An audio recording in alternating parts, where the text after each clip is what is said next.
Apollo in London, early February 2022. Come see me, it'll be great.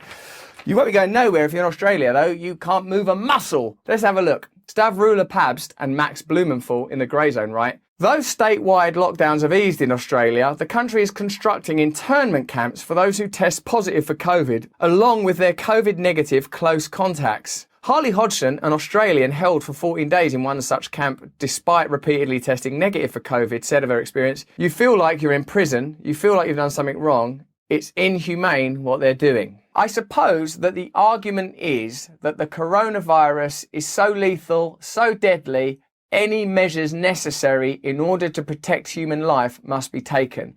Some people would contest that that brings to the forefront a lot of questions about liberty, the standard of life, potential hypocrisy in other areas. Are we always concerned about preserving and respecting human life? And what about the qualitative component of life? I don't know. These are questions for all of us to consider in a free democracy, particularly one in which I have no opinion, as you know. Bridget Delaney in The Guardian writes, "With the pandemic, more of us than ever have felt the bridle of government around our throats. We weren't allowed to leave the country, or if we had left, we weren't easily able to return. And there were limits on gatherings and the ability to protest." Wherever you stand on the evidently and admittedly divisive issue of the pandemic and its accompanying regulations, we must surely start to view this situation through the lens of human liberty, freedom, democracy, and consensus.